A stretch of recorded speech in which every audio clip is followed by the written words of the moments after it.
ఈరోజు పరిపాలన చాలా అంటే చాలా అన్యాయంగా జరుగుతూ ఉంది. రెడ్ బుక్ రాజ్యాంగంతో ఎక్కడా కూడా ఎవరినైనా కూడా ఏమంటే అది నేను చేసేయచ్చు అని ఖండకావరంతో ఈరోజు పరిపాలన సాగిస్తూ ఉన్నారు. పాలనంతా కూడా అబద్ధాలు, మోసాలు. ఆ అబద్ధాలు ఆడుతున్నావయ్యా, మోసం ఎందుకు చేస్తున్నావయ్యా అని చెప్పి గట్టిగా నిలదీస్తే రివర్స్ ఉల్టా కేసులు పెడతా ఉన్నారు, పోలీసులను పంపిస్తూ ఉన్నారు. పోలీసు వ్యవస్థ ఎప్పుడు చూడని విధంగా దుర్వినియోగం అయిపోయిన పరిస్థితులు మొట్టమొదటిసారిగా చూస్తూ ఉన్నాం. ఇవన్నీ కూడా ఈరోజు మనకు కనిపిస్తూ ఉన్నాయి. మరోవైపున పాలన ఎలా సాగుతూ ఉందని ఒకసారి చూస్తే పాలనలో ప్రతి ఇంట్లో కూడా ఈరోజు చర్చనీయాంశంగానే ఉంది. ప్రతి ఇంట్లో కూడా ఈరోజు చర్చ జరుగుతూ ఉంది. జగన్ ఉన్నప్పుడే బాగుండేది, కనీసం ఆయన ప్రతి నెల ఏదో బటన్ నొక్కుతూ ఉన్నాడు, ఖచ్చితంగా మాట చెప్పినాడు, మాట ప్రకారం నిలబడ్డాడు. ఈరోజు జగన్ పోయాడు, చంద్రబాబు నాయుడు ఏమో బిర్యానీ పెడతానని మోసం చేశాడు, ఉన్న పలావు పోయింది, ఇప్పుడు బిర్యానీ కూడా పోయింది అని చెప్పి ఈరోజు ప్రతి ఇంట్లో కూడా చర్చనీయాంశం జరుగుతూ ఉంది. ఈరోజు నిజంగానే ప్రతి ఇంట్లో కూడా పోలికను చూస్తూ ఉన్నారు.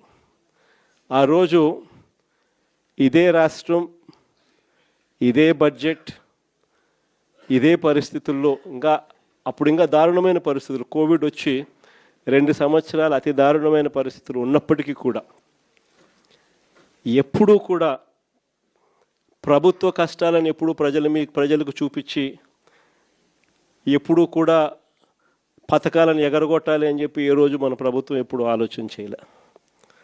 మన కష్టాలు ఎన్నున్నా కూడా ముఖంలో చిక్కటి చిరునవ్వే మెయింటైన్ చేశాం. ప్రజలకు మాత్రం చెప్పిన ప్రతి మంచి కూడా చేసి చూపించిన ప్రభుత్వం మనది. కానీ ఎప్పుడైతే మనం ఓడిపోయినామో, ఎప్పుడైతే చంద్రబాబు నాయుడు గారి పాలన ప్రజలు మళ్ళీ తిరిగి చూశారో అప్పుడు తేడా కనిపిస్తూ ఉంది. జగన్ వల్ల మంచి జరిగింది, జగన్ ఎలా చేయగలిగినాడు, చంద్రబాబు నాయుడు ఎందుకు చేయలేకపోతా ఉన్నాడు, చంద్రబాబు నాయుడు అంత అబద్ధాలోడు, మోసం చేసేవాడు ప్రపంచ చరిత్రలో ఎవడు ఉండడు అని కూడా చెప్తా ఉన్నారు. ఒకవైపున ఉన్న పథకాలన్నీ రద్దయిపోయాయి, మరోవైపున ఈయన చెప్పిన సూపర్ 6లు, సూపర్ 7లు అన్నీ మోసాల కింద తేలిపోయాయి. ఇంకొక అడుగు చూస్తే వ్యవస్థలన్నీ కూడా పూర్తిగా నీరు గారిపోయినాయి, నిర్వీర్యమైపోయినాయి. ఆశ్చర్యం కలిగించే విధంగా స్కూళ్ళు అయితే కలకలలాడుతూ ఉన్నాయి. మన ప్రభుత్వంలో మొట్టమొదటిసారిగా స్కూల్ రూపురేఖలు మారాయి. దశాబ్దాలుగా ఎవడు కూడా పట్టించుకునే పరిస్థితి నుంచి స్కూళ్ళ రూపురేఖలు మారి ప్రైవేట్ వాళ్ళు కూడా గవర్నమెంట్ స్కూళ్ళతో పోటీ పడే పరిస్థితి ఎప్పుడు వచ్చింది అని అంటే అది కేవలం మన 5 సంవత్సరాల పరిపాలనలో మాత్రమే జరిగింది. గవర్నమెంట్ స్కూళ్ళల్లో పిల్లల్ని చేర్పించాలంటే ఎమ్మెల్యే చేత రికమెండేషన్ తీసుకొని పోయి, లెటర్లు తీసుకొని పోయి చేర్పించే పరిస్థితి నుంచి ఈరోజు గవర్నమెంట్ స్కూళ్ళల్లో ఏకంగా దాదాపుగా 9 లక్షల మంది పిల్లలు గవర్నమెంట్ స్కూళ్ళు మానేసిన పరిస్థితి ఈరోజు రాష్ట్రంలో కనిపిస్తూ ఉంది. స్కూళ్ళు నాశనం అయిపోయాయి. పెద్ద చదువులు చదువుతూ ఉన్న పిల్లలు ఫీజు రీయింబర్స్మెంట్ లేక 8 క్వార్టర్స్, జనవరి, ఫిబ్రవరి, మార్చికి సంబంధించిన క్వార్టర్ మామూలుగా ఏప్రిల్లో వెరిఫై చేసి మేలో ఫీజు రీయింబర్స్మెంట్ ఇచ్చేసేయాలి. ఒక క్వార్టర్ అయిపోతూనే, ఒక త్రైమాసికం అయిపోతూనే ఆ త్రైమాసికానికి సంబంధించి మన ప్రభుత్వ హయాంలో వచ్చి నెక్స్ట్ త్రైమాసికంలో పాత త్రైమాసికానికి సంబంధించిన డబ్బులు ఆ తల్లుల ఖాతాల్లోకి డబ్బులు పడేటివి వెరిఫికేషన్ కంప్లీట్ చేసుకుని. జనవరి, ఫిబ్రవరి, మార్చికి సంబంధించిన త్రైమాసికం ఆ క్వార్టర్ నుంచి ఎలక్షన్ కోడ్ మార్చి 16వ తారీఖు ఎలక్షన్ కోడ్ వచ్చింది, అక్కడ ఆగిపోయింది.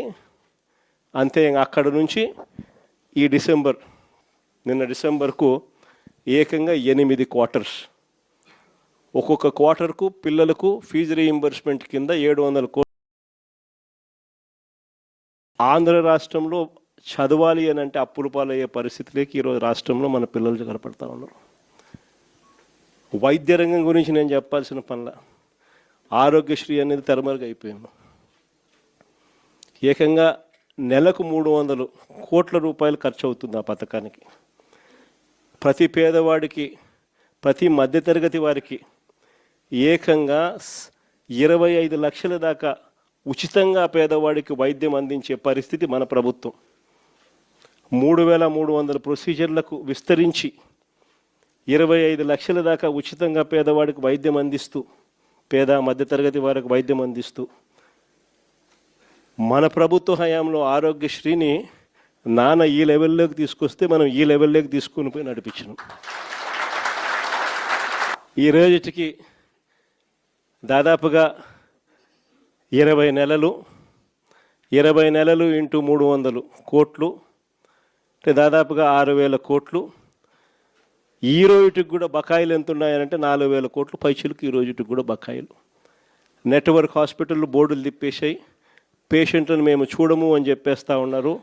ఈరోజు ఆరోగ్యశ్రీ అనేది హాస్పిటల్లో కనపడని పరిస్థితుల్లోకి చంద్రబాబు నాయుడు ప్రభుత్వంలో జరుగుతూ ఉంది. 104, 108 మన ప్రభుత్వ హయాంలో కోవిడ్ టైంలో కూడా ఇట్లా ఫ్లాగ్ చేసి 104, 108 వెహికల్ మొత్తం పంపించి కొత్త వెహికల్స్ తీసుకొని వచ్చి ప్రతి మండలానికి పంపించిన కార్యక్రమం మందైతే ఇప్పుడు ఆ వెహికల్స్ అన్నీ కూడా పడకేసినాయి. తెలుగుదేశం పార్టీకి సంబంధించిన డాక్టర్ల వింగ్ హెడ్ అంటే వాడు కేవలం 5 కోట్ల రూపాయలు కూడా లేనోడు 104, 108 వాహనాలు కాంట్రాక్ట్ ఇచ్చినారు. పూర్తిగా బండ్లన్నీ పడుకున్నాయి, స్కాములు చేసినారు. పూర్తిగా బండ్లు రాక ఈరోజు 104, 108కి ఫోన్ చేస్తే 2 గంటల తర్వాత వస్తామని చెప్తున్నారు. 108కి ఫోన్ చేస్తే ఆరోగ్యశ్రీ అనేది పూర్తిగా పడకేసింది. వైద్యం అన్నది పేదవాడికి అందకుండా పోయే పరిస్థితిలోకి వచ్చింది. గవర్నమెంట్ ల్యాండు, గవర్నమెంట్ బిల్డింగులు, పనిచేసే స్టాఫ్ గవర్నమెంట్ స్టాఫ్, జీతాలు ఇచ్చేది గవర్నమెంటు, స్కాములు చేస్తూ ప్రైవేట్ వాళ్ళకి ఇస్తున్నాడు. ఉట్టి జీతాలకే ఆ మెడికల్ కాలేజీలలో సంవత్సరానికి నెలకు 5 కోట్ల రూపాయలు ఒక్కొక్క కాలేజీలో అవుతుంది. సంవత్సరానికి 60 కోట్లు, 2 ఏళ్ళకు 120 కోట్లు గవర్నమెంట్ మెడికల్ కాలేజు ప్రైవేట్ వాళ్ళకి ఇచ్చి చంద్రబాబు నాయుడు 120 కోట్లు వాళ్ళకి ఎన్నికి ఇస్తాడంట. ఇది ఎక్కడైనా మీరు విన్నారా? గవర్నమెంట్ది ల్యాండు, గవర్నమెంట్ది బిల్డింగులు, గవర్నమెంట్ స్టాఫు, జీతాలు ఇచ్చేది గవర్నమెంటు, నడిపేదేమో ప్రైవేటు, లాభాలేమో ప్రైవేటు కంట. ఇట్లాంటి దారుణమైన స్కాములు చేస్తే మేము అధికారంలోకి వచ్చినాక 2 నెలల్లో బొక్కలు వేస్తానని చెప్పిన.